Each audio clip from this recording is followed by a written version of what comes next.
fast, and honestly, it's the fastest I've ever seen. I've been in almost 17 years, and and there's just been, it's the fastest I've ever seen things move. Some of the things, while it may seem very fast, these are all things that happen with every single administration. The military serves under the executive branch, and we serve at the pleasure of the president. So rifts, nothing new. I've seen maybe 3 or 4, 2 military, 2 civilians at this point in my career, and it kind of ebbs and flows. So it's just something that I'm used to seeing happen. It's just causing a lot of panic with how fast everything is changing. Hopefully your leadership is talking everybody through all of this stuff, and you're getting the communication that you need. If you find that you are not getting the communication that you need from your leadership, I would ask them questions and make sure they're pushing down the information. General Miller put all of the FSS commanders on her emails with all of the executive order updates that happen every single day so that we can directly communicate to the wing. So hopefully people are pushing out that information to you as fast as we are receiving it in the FSS realm. The goal is to communicate with what we know, because there's so much unknowns. There's a lot happening on social media, and that adds to the consternation and the chaos. So hopefully your leadership is pushing out what the knowns are to you. I know that there's been a huge pivot to look at standards and discipline across the military. Definitely starting with the ORI and record scrub. We just finished our quarterly ORI. We'd been doing them in AFSOC since I've been here, and I know ACC had started, and then we got a list of all the things that we were supposed to deep dive, not just the uniform inspection. And it's actually shown that some of our records weren't quite where they needed to be. So like as a commander, you know, you're supposed to have family care plans and your DAV codes are supposed to be up to date and all of these things. And then we did a deep dive on our rosters, and there was a lot of stuff that was not exactly where it needed to be. So it was really good to have that specific, like, this is what we need to look at these times, like family care plans. It says in the family care plan that if you are mill-to-mill or you're a single parent, that it is required to have one. We had some people who were dragging their feet and refusing to do one because they didn't want to. Yeah, JA is giving even a face. It is mandatory. So something that I hadn't, like, people had just done family care plans before, like they just did what they were supposed to, but you're supposed to. It is mandated that you have one, and then you have one current, and then it is mandated that it is refreshed every single year. So something for you all to just double check and make sure that people are doing what they're supposed to. We discovered with even though we had been doing quarterly inspections and I had delegated to some of them down to the flights, we discovered that a lot of people were not wearing their uniform the way they were supposed to, like on repeat. And what I discovered from that is that supervisors are not getting eyes on their airmen. So airmen, like, they're brand new. They might not know exactly how to wear their uniform correctly. And it is on the supervisor who's been around the block a time or two to have those eyes on and make sure that they are sharp. And they should make sure that their airman is looking right every single day. There's like a flinch to correct people for some reason. And as leaders, we need to be trusting that our team is doing it, but it's our job to verify, right? Like, we are the eyes on, we are the double check, and we just need to make sure, like, they're our responsibility to make sure they look sharp. If they're not, it's a direct reflection of us. So make sure they are looking good. So A1, before Secretary Hedgeseth said that they are doing a deep dive into the PT tests and the height and weight standards. The A1 was working on some PT test changes, and our BCA finally, they've been trying to roll the BCA out.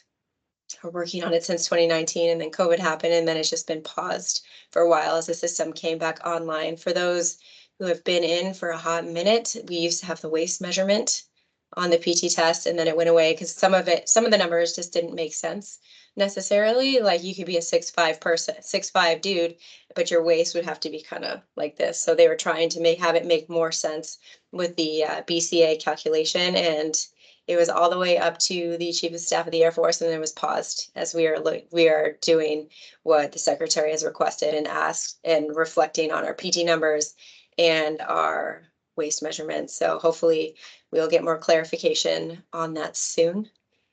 At the command level, it is really hard to get people to adhere. If they are passing their PT test, it is very difficult to get them to, if let's say they are maybe 100 pounds overweight, if they can pass their PT test, or they are on a profile for a long time that says they don't have to take their PT test, it's hard to keep them within a certain standard. So I personally am anxiously awaiting the BCA to come back. When we had the waist measurement, you had, if you failed it, you had 90 days to get better. And then if you failed it again, 90 days to get better. And then if you kept not improving, you could lose your job.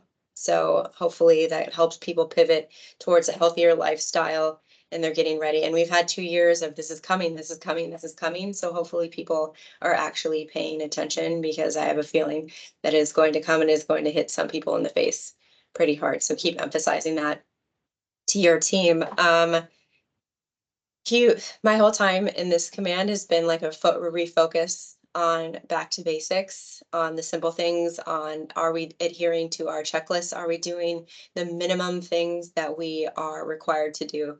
I didn't think I was going to have anything to do in this squadron. When I got here, I was coming into a LeMay winning organization. So best FSS squadron in the Air Force. And I came here, and it turns out that they were really good at doing all the big things. And there's some sections that are just wildly squared away and awesome. And then there are some people who were just making it up.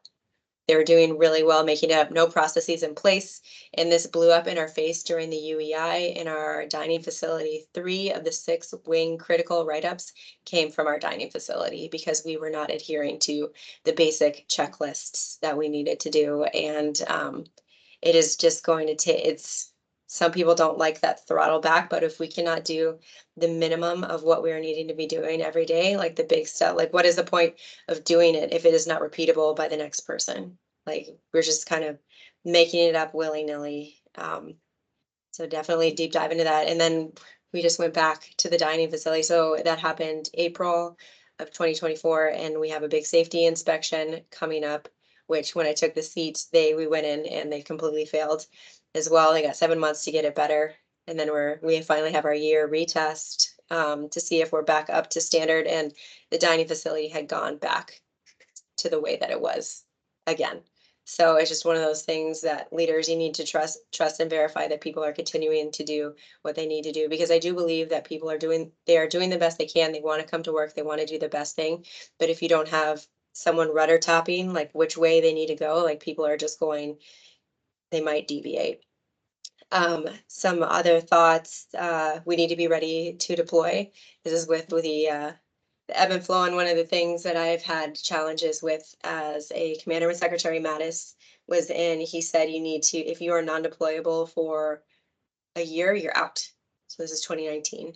So I have a feeling that this is going to be coming back again. And there are some people who have been dragging their feet. As I dig into the profiles that we have seen in my squadron, or well, just across the board, there are people who've been on profiles for like 8 years. And it's supposed to be, you need to be sent to medical to review to make sure you're getting the care that you need and that you're actively trying to get better, because some people are dragging their feet. So if you are, it's just some things to look at for your team. If they are non-deployed, like on a mobility waiver for over a year, they're supposed to be reviewed by medical. If you haven't taken a full PT test for 24 months, you are supposed to be reviewed by medical. And then there are certain medications that you are taking that automatically get you triggered and looked at by medical. So even though medical is giving you the medication because you need it, they're not just willy-nilly handing out stuff, like it might prevent you from being in the Air Force anymore. So make sure that you are asking those questions on the medication that you are taking. For RIFs, I do not think, my prediction is that we are in a growth era for military as opposed to shrinking. We had retention of officers last year was at 92% and enlisted 89.5%. And we met our recruiting goals, and we are at or above end strength. So we have our end strength goals that we need to meet every single year. So sometimes if we are too far above that end strength while we are trying to shrink, that is when a RIF happens. I predict that we are in a growth phase, but who knows? We don't know. So with that little tiny bit of uncertainty, make sure you have all your boxes checked. If it is your time to do school, to do professional military education, like get it done as soon as possible. If you need to make sure you're not failing at your PT test, they start looking at these little tiny discerning things as the first people to cut. Like if you get in trouble, they go for the people at the bottom first. So try and stay away from that. Um, and if you are, so sometimes they do pay people to get out, and sometimes it's a lot of money. I've seen people paid $100,000 to get out of the Air Force. But along with that, if they pay you to get out, know that if you take that money, you're not allowed to file. Well, you can file for VA benefits later, but you have to pay every single penny back of that separation pay. So I've seen it. I had a friend who took the $50,000 bonus to get out, and then she's like, "Oh man, I'm having some issues from something that happened in Afghanistan. I'd like to file for disability." And they're like, "Well, if you want your disability, you have to pay that $50,000 back, and they will take it for you in increment at a time, and then you will start getting your VA." So just know that if sometimes if it seems like too good of a thing, like sometimes it is. And when I was at the Pentagon, I saw somebody who did the same thing in the 90s, and she was trying to get her VA benefits and she was trying to say they're taking my money. It's like, well, yes, that's what you literally signed for it on the dotted line.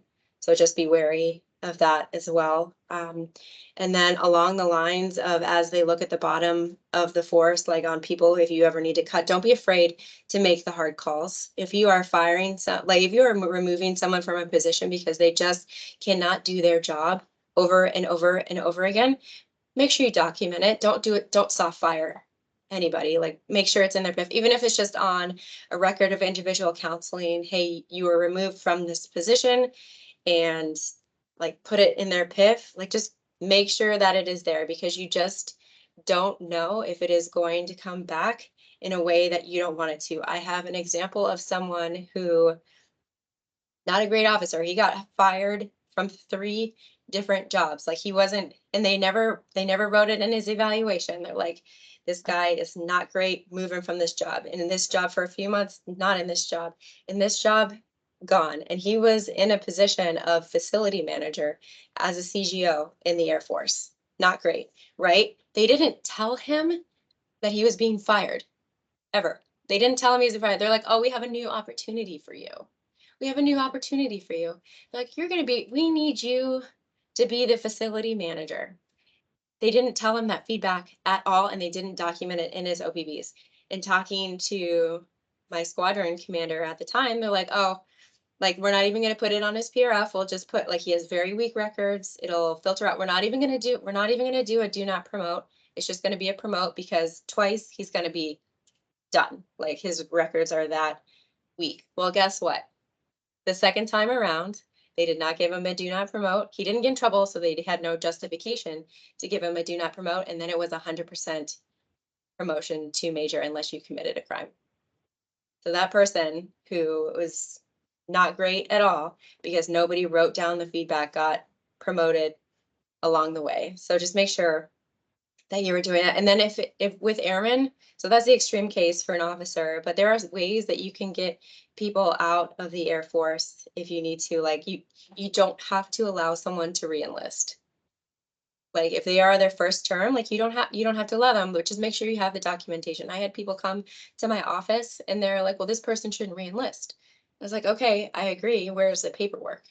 "Oh, we didn't write anything down." Well, I got nothing. I got nothing to stand on. Like, if you don't have anything in their PIF, like not even like an MFR of why they did a bad job, like this is going to the wing commander. You need to at least have justification as to why you're not continuing this person's career. So again, don't be afraid to that. You don't have to allow someone to promote. You don't, like, if someone is not ready for senior airman, just because it's the time that they've had in, you don't have to allow them to promote. You can slow their career that way. And maybe that will be the wake up call where they grow more and they put more into it. But if they're not ready for senior airman, you don't have to allow them to do that. And then there are ways of admin separation. Like if it's before their 6 years, they're not entitled to a discharge board. So if someone just cannot show up to work on time, refuses to be in standards with their uniform, like document it in the progressive discipline, and then they can go fast track their way to being a civilian, because we don't, it's your job to be able to filter out that chaff along the way. And then last thought before I open to questions, make sure you're taking care of yourself. there's a lot of stress, there's a lot of chaos happening right now. And if you are not taking care of yourself, you cannot take care of others. And sometimes it's easy to focus on all the other pieces, but you need to make sure that bad habits do not sneak up on you. And I've seen it. I've s- I've seen people who did not take care of themselves in their 20s and in their lower ranks, and then those same habits did not change. They did not evolve. They did not take care of themselves. And now that I am about to be 40, I am seeing people just kind of fall apart at the seams. So start taking the habits. Eat healthy. Don't eat McDonald's every day. Make sure you're drinking water. Make sure you're moving your body. Get into some kind of workout routine. There's going to be times where you're going to have a lot of time to work out, and maybe sometimes I've been in jobs where I've had 10 minutes, 10 to 15 minutes a day, and that is it. So you better make the most of that little bit of time. So keep moving your body, stretch, take care. If you have an ailment that is just getting like continuing to hurt, please make sure you actually go get it documented with medical and take care of it. And then last thing, get your master's right now. Like this is the least busy that you will ever be in your career. If you have a moment to get it, like just do it now, because you are going to have more responsibilities. You might have more children, more pets, more everything. Just get it done now. And while it ebbs and flows, when I was a captain, you could not promote to major without an MBA or without a master's degree. They took it away for a little bit. They said he just 06, and now it's back. So my advice is just get it done as soon as possible. If it is required in your career field, just knock out those requirements as soon as possible. So with that, I'm going to open the floor for 13 minutes of questions. What's on your minds?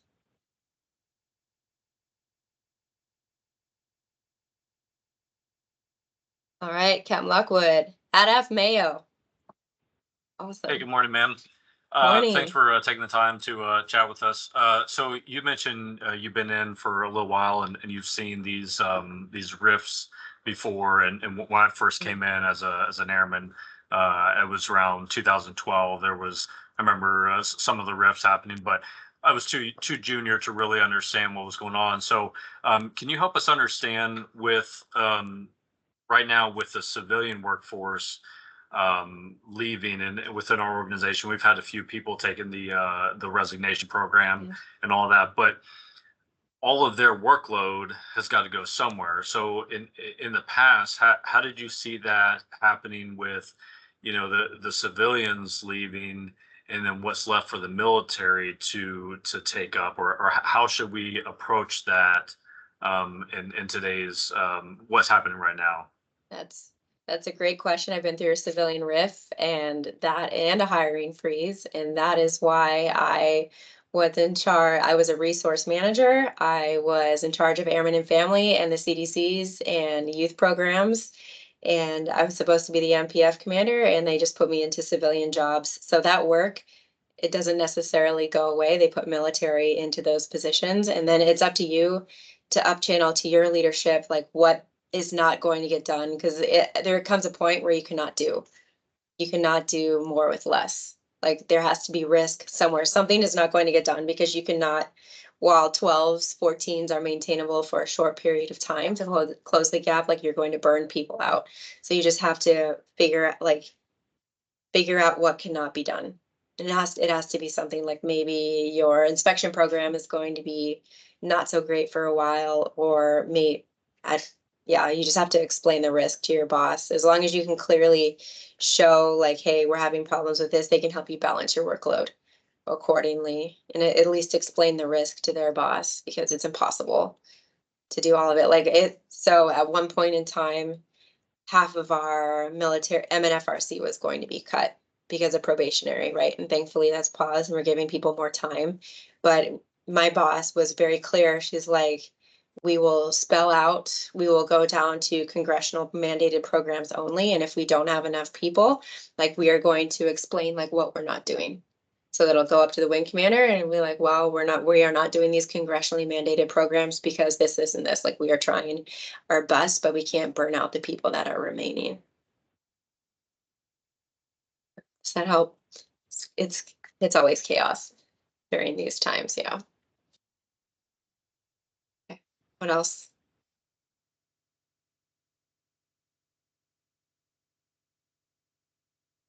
So ma'am, I have a question. With the executive orders as a commander, and then just as most of us being flight commanders, when it comes to addressing those executive orders with your members, do you address them as a whole where it's hard for them to maybe distinguish how they're feeling regarding one, or are you picking aside the different executive orders and saying this executive order dropped regarding this, let's talk about it, or are they lumped together as a whole?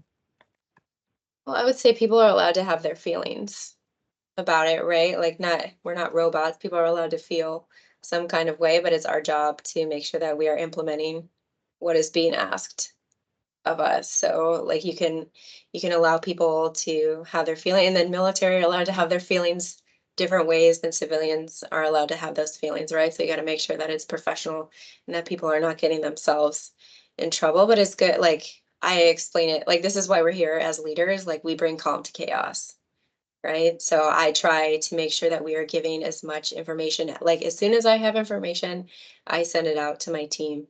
So at least they know like what is fact, what we are actioning, and then what needs to be like what are the unknowns, and then just explaining and talking to people. Like when we had the probationary employees, I made sure to go talk to all the probationary employees and made sure that they knew that they were valued team members, and that we would let them know as soon as possible what's going on, because it is the ick, it is the change, it is the we're in the middle of the storm right now. Eventually the dust will settle, but we're not there yet. So just trying to let people know that we are all in this together.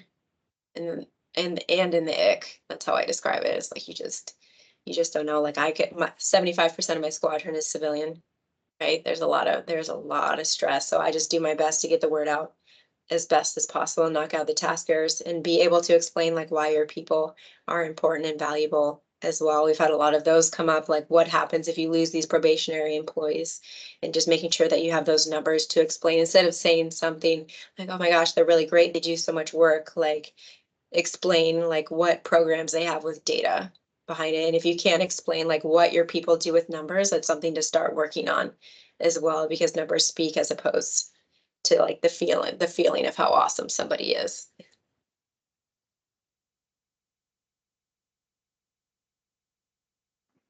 Ma'am, good morning. I Hi, and so I just had a question about, so what kind of specific direction are you getting from senior leadership regarding um, the RIF and how people are going to be targeted or who's targeted? So you'd mentioned probationary employees. You mentioned also employees who, or even service members who are either failing at PT. So I'm just curious about like what specific guidance you've been getting about how they're going to um, start to cut this workforce, and then also what, if any, justification, because you talked a little bit about numbers. So is there an avenue then where someone is actually listening, where you can make the argument why specific individuals or programs should be defended and preserved? Well, that last part that is the unknown. So I can speak to what has happened before. Typically, when we have to do a civilian RIF, the services are given different authorities on how they get to that end state. So they're given the number, and then they have to be. So let's say it's 1,000. They're like, you need to get to 900. And then they give different incentives for people to get out. So one of the ones right now, so it's usually a VERA or a VSIP. So VERA is the early retirement authority, so they can take their retirement early. So it's kind of like a positive. They try to do the positive incentives first. Same with the separation pay. So like, hey, 50 grand and you can go out. Same with the DRP, right? Like, hey, as opposed to us cutting you later, like you can have 8 months of pay and call it good. So, and that's where it starts to get harder, is when, let's say we're at that 925 and we're like, okay, we have to get rid of 25 people. Now, how do we do that? And that's where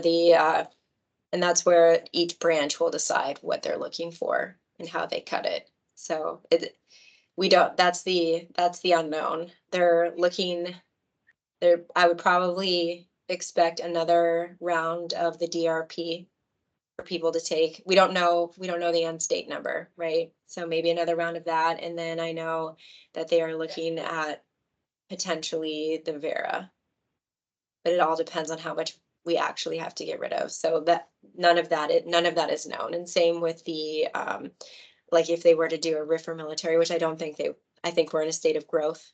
That was just me trying to prepare people, like how you can prepare yourself, because you just don't know, right? Like it ebbs and flows. Like we can predict as much as we want, but until I would predict growing the military, growing stronger, but you just never know. And it, especially like if people aren't leaving the military as fast as they need to, and let's say we're like 50,000 above end strength, like eventually they have to start reporting that to the Secretary of the Air Force as to why. And if we just keep growing, and like the number is unsustainable because of the budget we have to have, that's when they start looking at more cuts. So no known rifts at this time. That's just those are my predictions on what is coming. And hopefully with that information, it's filtering down to your levels. So I send it out to all of the squadron commanders, all of the SELs, all the first sergeants, and all of my flight chiefs, the updates that we're getting every single day. And hopefully you all are seeing something similar. Where is the 436? That's Dover, but I'm actually a reservist, and Oh, I'm not even totally really, different. I'm not even actually signed to the 436 anymore. Okay. They changed my designation. I'm actually the 7th bomb wing in a dice in Abilene. Okay. So Yeah. yeah, but yeah, I mean, so I'm on the distro for the 436. So I'm Yeah. seeing, so I'm, and of course, right now I'm on active duty. I'm actually at Andrews, but I'm helping out the 2nd bomb wing, so I've been hopping around a bit. Oh my So gosh. I'm getting to see what's happening at different Yeah. bases, which is interesting. And I'm also getting, as obviously on the legal side, I'm getting to see questions on the civ law side that relate to employment, labor, Oh even yeah. these executive orders that relate to gender ideology and Mhm. these transgender issues. So, but yeah, but I was just more curious about what you all are seeing as leadership and what direction you're getting. And really just more so about like how much flexibility you have in making arguments to retain. So, but Well, all we had right now was our probationary employees. So we just put in like why they are important. And then we have, so we had NAF employees are not being touched, which is good. And then we had probate. We didn't have anybody. I know they were looking at people who had like really bad numbers on their appraisals. We didn't have anybody like that in AFSOC, so we weren't worried about those people being cut, but they might have been somewhere else. So right now, no, just think of it as different levers that people can pull if they need to, and that authority will come down from the services secretaries on what we do. But we don't have nothing yet. DRP was the only one. They paused the probationary, and then we just wait. We just react to contact. That's the ick every day. You don't know what's gonna come. So yeah, thank you. nothing. Standing by to stand by on what they pass down. Thank you, ma'am. Okay. Yep. All right. I am so sorry that I have to cut this short. If you have another question, please feel free to email me. It's nice that you all took time out of your day. I think Captain Atman has my signature block. If you want time on my calendar, let me know how you can block and we can just talk through stuff. I love taking time to mentor or just talk and meet people is like some of the best parts of my week. So by all means, feel free to take up some of my calendar time. Happy to talk to you all. And with that, yeah, just keep getting after it, keep leading. We need you. This is some uncertain times, bring calm to chaos, let people up channel to your bosses where the shortfalls are in your sections, and then just let your team know and fax what information that you have so you can try and allow them, like try to give them that protection so they can still do their job without being stressed, like alleviate what you can. So with that, thank you for allowing me to cut time short. I will see you next, I believe, in 3 months, unless I see you sooner. Thank you so much for having me. It's always, I Thank you. think, yeah, awesome. Y'all have a good day. Thank you. Take Hey, care. everyone. Bye.